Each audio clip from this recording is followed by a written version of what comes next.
Good morning, Lakers fans. Ooh, let me put my coffee down before I spill. Austin Reeves. What? If that isn't clutch, then please don't tell me about your 6-speed. Oh my.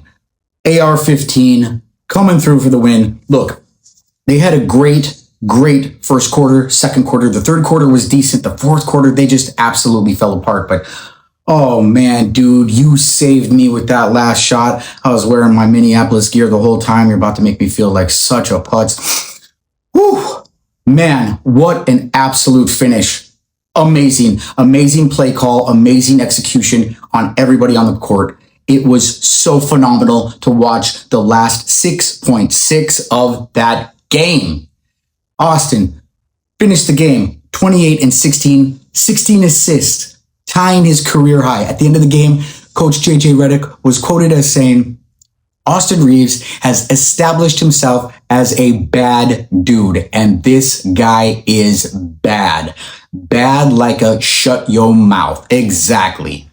This was the energy they needed versus Portland. If they would have come out like this, shots aside, we would have had a chance against the Trailblazers. But that aside, whatever. Great first half. Decent third quarter, and they just fell apart in the fourth. Okay, they're still turning the ball over, which is an issue. Team total was 18 at the end of the game. They are still playing way too deep into the shot clock to be able to get off any decent shots. They need to be able to establish and get into the offense early. Right when you get across half court, maybe 2 seconds after that, get right into it and move. Pushing down to making last second shots is great at the end of the game if you make it right, but there were plenty of times that they did that and came away with just junk garbage shots, and it did not serve them well in the fourth quarter. This offseason, a major focus point for the Lakers was to get a dominant center, right? We had to trade away, well, we didn't have to, but luckily we traded away Anthony Davis and was able to get Luka Doncic. Got to replace him though. Dominant center. We needed a dominant center. They decided to go with DeAndre Ayton. So far, he has just been inconsistent. And I understand it's the beginning of the season, right? New team, new city, new life, new coach, new players. I totally get it, but need to see more consistency from DeAndre. The other major problem that I'm seeing from him is that he's catching the ball and then bringing it low.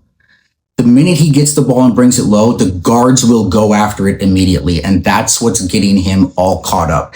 He is then making turnovers and losing the ball.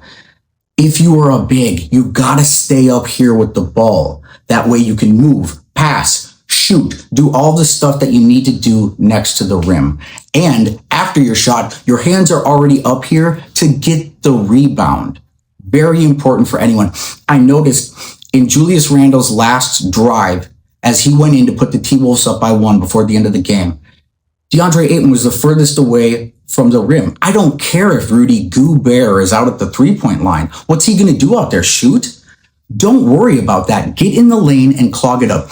Rim protection was awful tonight, but luckily the Lakers were able to come away with a W.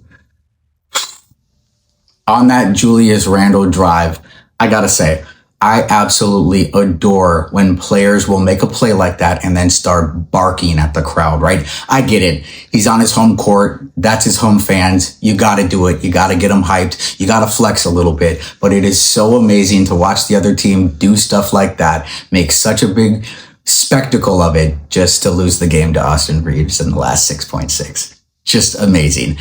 I totally get it. Everybody, Julius Randle especially, wants to beat the Lakers, his old team, the team that drafted him. But so far, 0-2, bud. That's what it is. Major team effort tonight for the Lakers. We had 5 guys in double digits. We need that so much. Rui, DeAndre, both for 17.